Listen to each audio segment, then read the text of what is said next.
চিংড়ি পোস্ত বানানোর জন্য প্রথমে কড়াইয়ে সরষের তেল গরম করলাম। তেলটা গরম হয়ে গেলে তার মধ্যে প্রথমে দিলাম বাগদা চিংড়ি, নুন হলুদ মাখানো। সেগুলোকে একটু ভালো করে ভেজে নিয়ে তারপর দেব এক এক করে উপকরণ।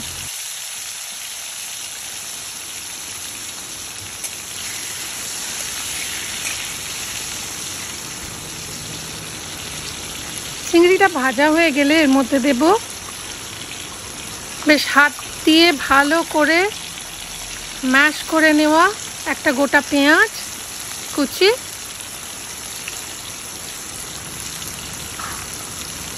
এরপর দেব টমেটোর টুকরো।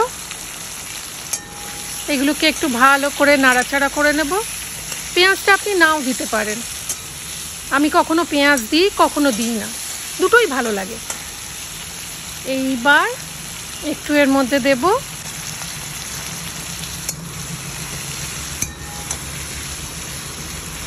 দেখুন মাছগুলো বেশ ভাজা হয়ে গেছে।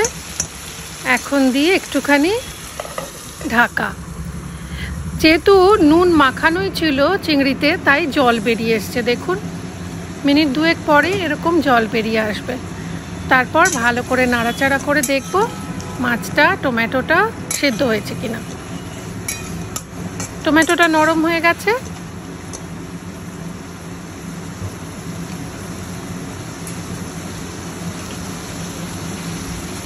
এইবার এর মধ্যে দিলাম পোস্ত বাটা, পোস্তর সঙ্গে সর্ষে সামান্য আর কাঁচা লঙ্কাও বেটে নিয়েছি।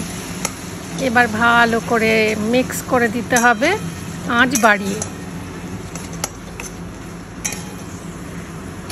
মিক্সি বা শিল ধোয়া জলটা কিন্তু ফেলবেন না, সেটা কাজে লাগবে।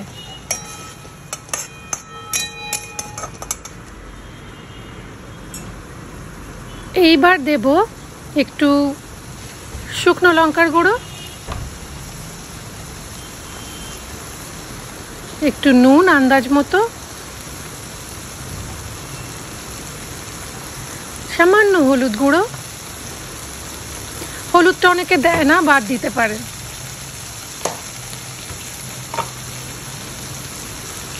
এবার একটু চিনি। ঘটি রান্নায় চিনি ছাড়া কি করে হয় বলুন? চিংড়ি পোস্তে অল্প চিনি না দিলে ভালোই, চিংড়ি পোস্তে অল্প চিনি না দিলে ভালো লাগে। এইবার শিল ধোয়া জলটা দিয়ে দিলাম, আপনারা মিক্সি ধোয়া জলও দিতে পারেন। ভালো করে নাড়াচাড়া করে এইবার আঁচ কমিয়ে দেব।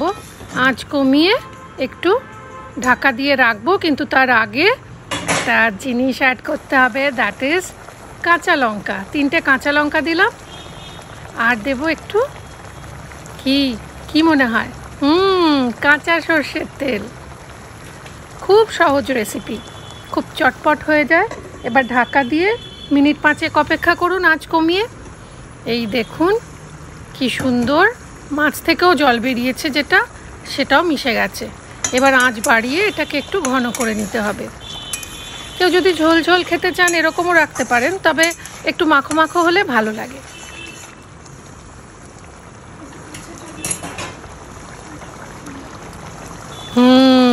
রান্না কমপ্লিট।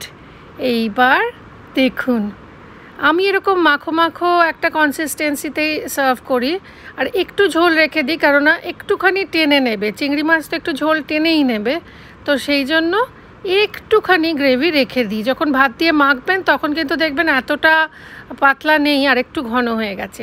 ব্যাস, গরমা গরম চিংড়ি পোস্ত রেডি। গরম গরম ভাতের সঙ্গে জমে যাবে। কেমন লাগলো বলতে ভুলবেন না। আর আমি একটু নারকেল করে দিই আদির জন্য, ও খুব ভালোবাসে নারকেল খেতে।